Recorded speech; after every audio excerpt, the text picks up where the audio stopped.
So we're going to move away from the file API and we're going to look into storage. And there's two main methods that are used when it comes to PhoneGap applications and storage. One is to use the Web SQL database, which is basically a client-side database where you can make SQL calls, selects and inserts and stuff like that. And we will look into that, but I want to focus on the other storage method, which is using the HTML5 local storage API. There's local storage and there's session storage, and the only difference is that session storage, whatever is stored is closed out and deleted if you close your browser, because you're closing the session. Local storage will actually stay there until you manually delete it. So that's what we'll be dealing with in this section. And if you go to the storage documentation, there's a lot. It starts out with the database, the Open Database API, doing all that, and we will get to that probably in the next section, but I want to go down to local storage, which is right here. Alright, so provides access to the W3C's web storage interface. And it's pretty easy. You can see the methods here. We have, now things are stored in keys and values. So key returns the name of a key at the specified position. So for instance, if we had a name stored, a key might be first name, the value would be Fred or whatever the name is. Get item returns the item identified by the specific key, so we can get items that are stored. Set items assigns a keyed item's value. So that's how you can save strings with set item, because everything's treated as a string with local storage. There's no typecasting. Remove item will delete the set item, and clear will remove all items or all key value pairs. And there is an example in the documentation, but it's not much. Basically just shows us how to set and get. I want to do an application that's a little more deeper. I want to have a form. We'll build a mini task manager where we'll have a form and we can enter tasks, and it will dynamically display on the bottom of the page, and we'll do it asynchronously so that there's no page refreshes. You just click it and it stores it, and we'll make it so that you can actually exit the application and go back in and your tasks will still be there. And we'll also have a clear button which will clear all the tasks out. So it's not a huge application, but it's a little more in depth than this here. So let's get into it. And it's actually not a lot of code at all. So here I have our index.html, just the shell, the HTML, and our on-device ready function. And we're going to use jQuery mobile. I figured we could just use that from now on because we just have the jQuery file, we have the jQuery mobile file, and then we have the jQuery mobile CSS file for the theme. So our applications will look a little better. We have our standard config file, which hasn't changed at all. So I think we should start with the body. And if you watch the last section, then you know that in jQuery mobile, everything, the sections are split according to the data role attribute. So let's create a page data role. So we're going to say data role equals page, and then we'll have a header. So div data role equals header, and let's see, in that header we'll just put an h2 tag, and we'll say add task. It's going to be just a one-page app. So now we need a main body, so we're going to say div data role content. And let's go down here and create a footer. So div data role footer. And we'll just put a copyright.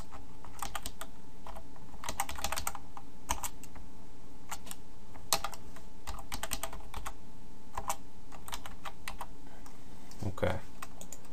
So let's save that. Make sure CSS is working, which it's not.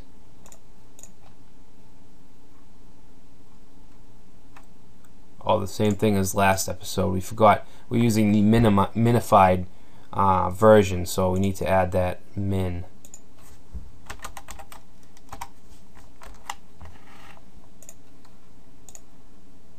Alright. Let's see. There should actually be some padding on that footer. Let me just check this out. Div data role equals footer. Usually there's padding on that. I don't know. Oh, well, yeah, we should put this in something. Like an H4 tag.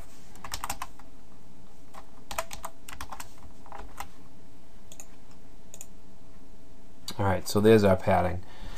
So the next thing we want to do, we're going to have a couple different functions here. The first being, well, actually, let's put in our form elements. We can't forget that. So we're just going to put in an input, text input.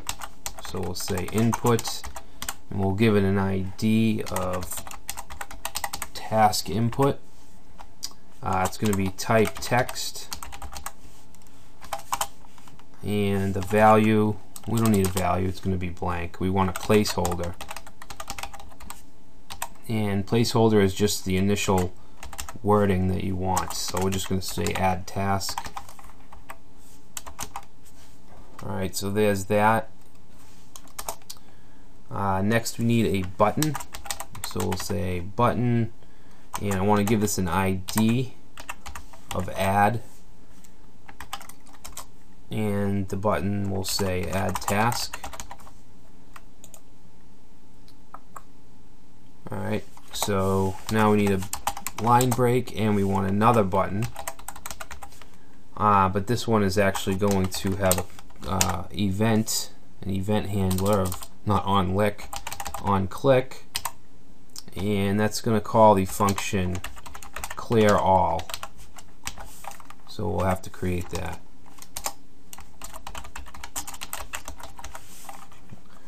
Alright, so let's put in another line break. And here we want an unordered list with the ID of tasks. So this is where we're going to dynamically insert all of our tasks. So that's it for the HTML. And the first thing we're going to do is we want to be able to type in, well, first of all, let's take a look at it. And you can see it's a lot better looking than our past small applications. Now, the first thing we want to do is to be able to type something in, and we want that to add to local storage. We want a key and a value. Now, we're going to be creating items on the fly, so we need something to use as a key. So what I came up with was just to use the timestamp or the date as the key, and then just have the task as the value, and we're just going to display the values. So we'll get to that. The first thing we need to do is we want to use jQuery to bind a click event to that button, to the add task button. So right here under device on device ready, we want to use jQuery, so we need the whole document to be loaded. So we need to say document.ready, and inside that ready method, we want to have a self-calling function, and in here is where we can put our jQuery, and we can grab that button with the selector, and it's a button and it had the ID of add, so this will grab that button for us. And what we want to do is we want a click event, and we could do click, but we're going to do bind instead, and that just takes a parameter of click and then a function, and in here is what we want to happen when the button's clicked. Now we want to stop the button from actually doing anything except this. We don't want it to submit a form or anything like that, so we can use an event parameter here, and we're just going to say E, which stands for event prevent default, and that'll just stop it from doing anything aside from what we're going to tell it to do. Now let's just test it out by just saying alert, it works. So let's save that and let's reload and click this, and we get an alert. Alright, so what we want to do now is we want to grab whatever's typed in there, and we can do that using a selector. Now we can see the input is named, the ID is task input, so that's how we can grab this input. So let's see, let's create a variable called task, and we'll set it to equal whatever is in there. So we can grab it with, that needs to be a pound for a hash for an ID, and it's going to be equal to task input dot val. The dot val is very important because that's going to be the text, okay, the text, whatever we type in, as opposed to just the object. So now we have the task in a variable. So let's try to alert the task. Oh, sorry about that. So let's go back and reload, and we'll just say something, and you can see it's now displaying whatever we type. So that's good that we're getting that value. So let's get rid of the alert, and what do we want to do with that? Let's pass that. Actually, let's do a console log. I haven't been doing this that much this series, but I like to log our events in the console. So we can just say console log task entered. So then we can actually have the console running, and when we type something in, you can see down here task entered. And this is really good for debugging. You can pinpoint where the error is by using console logs like this. So the last thing we want to do here is just pass the task to a new function, and that's going to be called add task. Okay, so let's create that.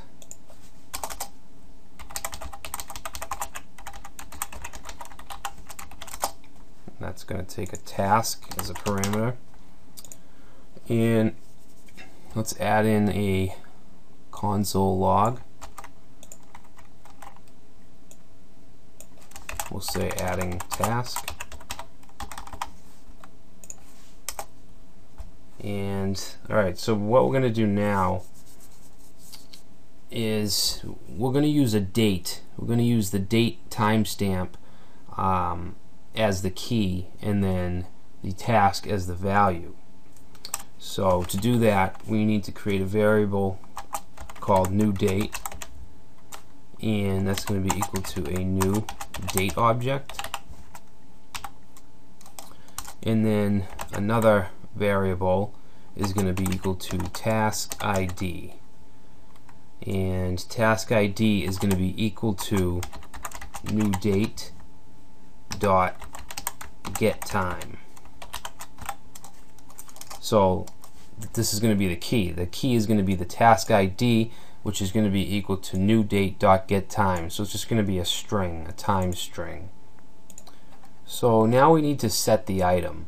And when you're dealing with local storage in HTML5, you have a 5 megabyte allocation. So if you go over that, then things aren't going to work right. So we're going to do a try catch block, and we're going to try to set the item, and as long as the quota or the allocation isn't exceeded, then it'll set the item. So let me just show you.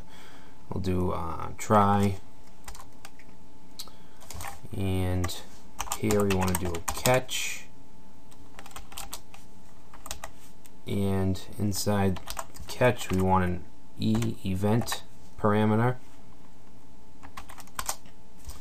Alright, so what we're going to do, what we're going to attempt is to set the item, and this is very easy. We just say local storage dot set item, and we're just going to set, remember this is a key value pair, so the key is going to be the task ID and the value is going to be the task. So if there's enough storage for us to do this, then all will be well. If not, then we need to do something. So we're going to say if E is equal to quota exceeded error, then we need to do something. We'll just alert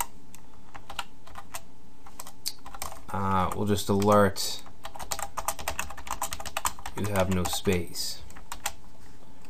Alright, so for a simple application like this, we're most likely not going to exceed the quota. It's just simple sentences and text strings where we're more than likely not going to go over the data, but the quota, but it's good to have in there. So that's pretty much it. We just want to call the get tasks function that we're going to do next. Okay, so that's all. That looks good. So now we want to do function get tasks.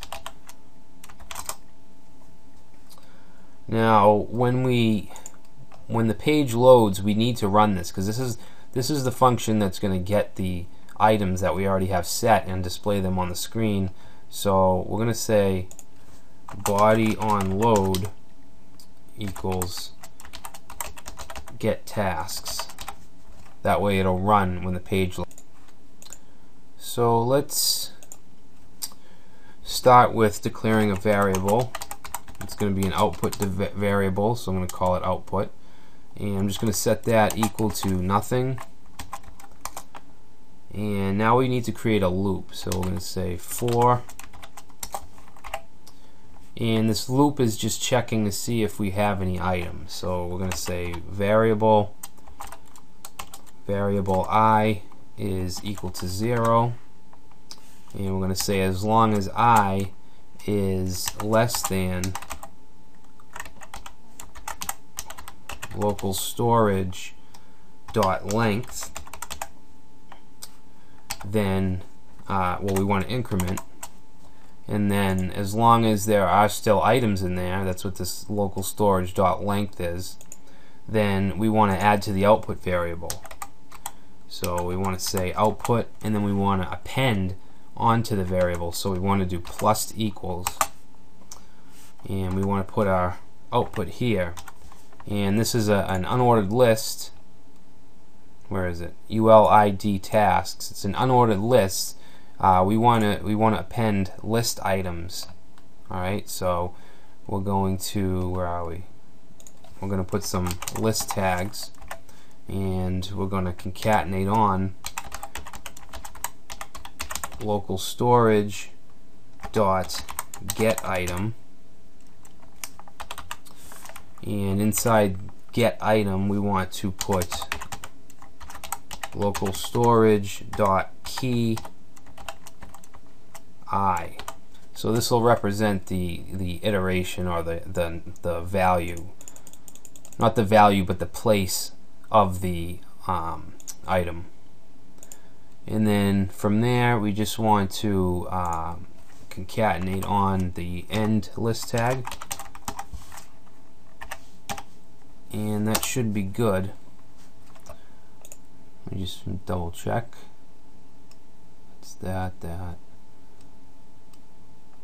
Alright, that looks good.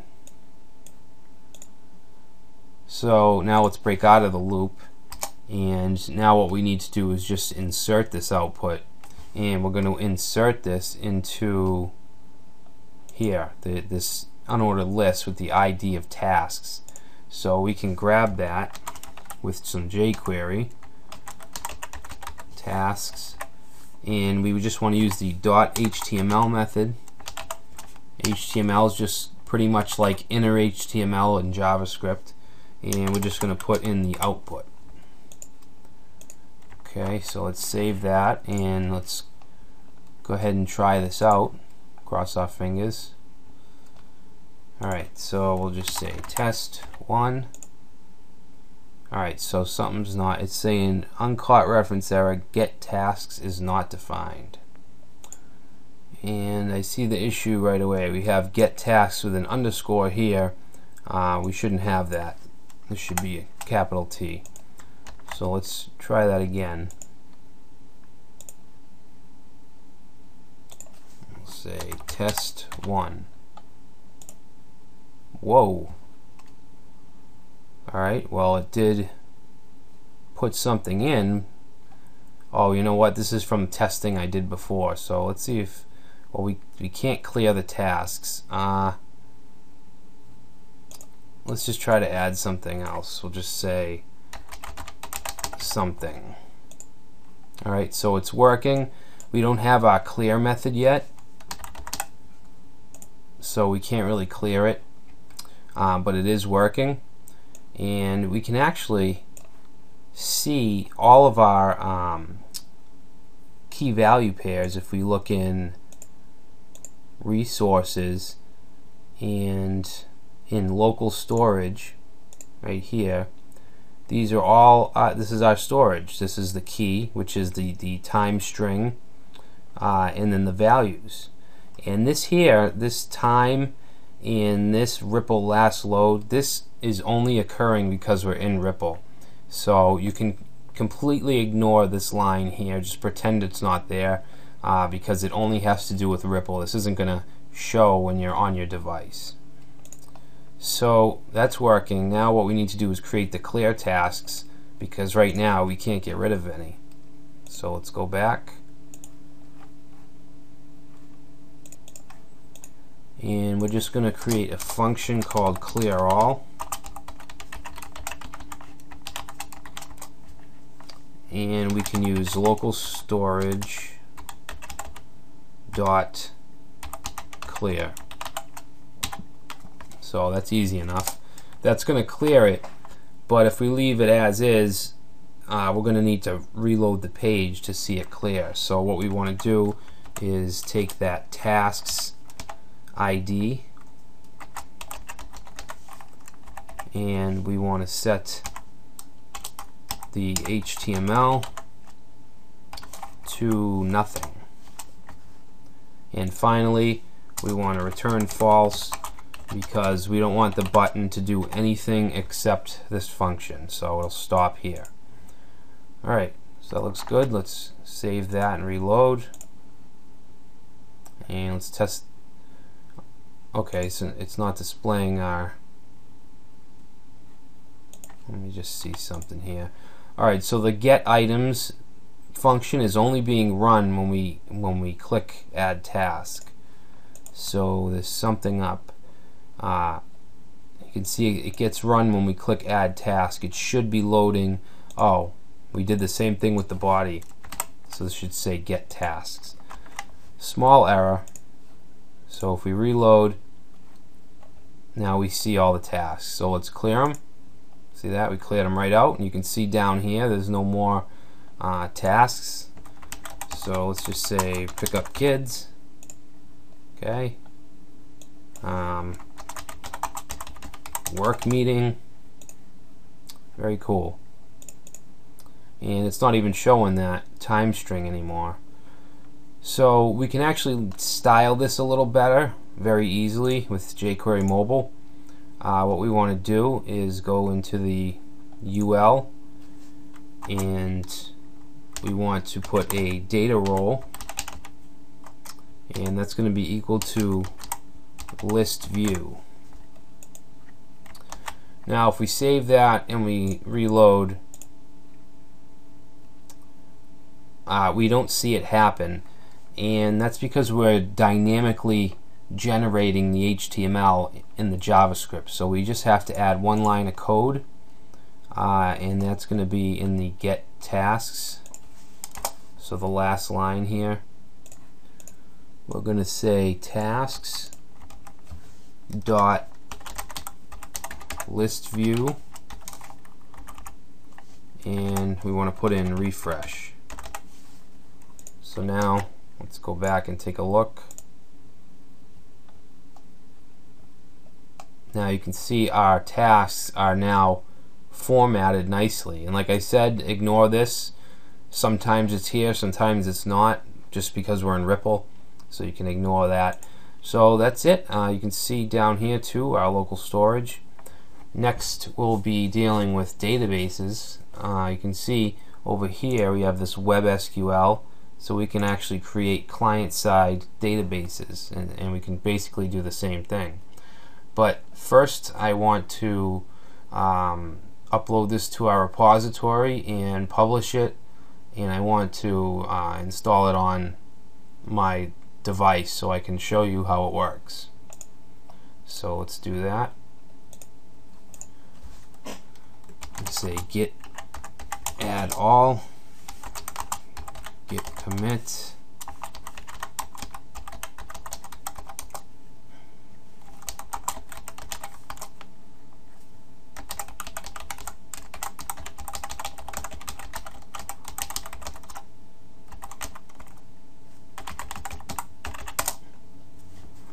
Alright, so now we got to go to phone build, or build, whatever it's called, and click update code, pull latest. And this is an actual application that you could use. You could keep on your phone and just use for a simple task list. And you can say that you built it. Feel free to add on to it, use your own logo, whatever. It's yours. Alright, so I'm going to grab the APK.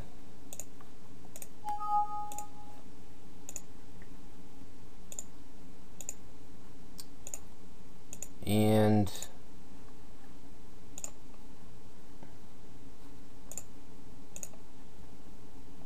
downloads. Now I can go on, log into my device. You can actually put the APK anywhere if you're going to use the APK installer, but I like to put it in the Android folder, so I'll delete the old one.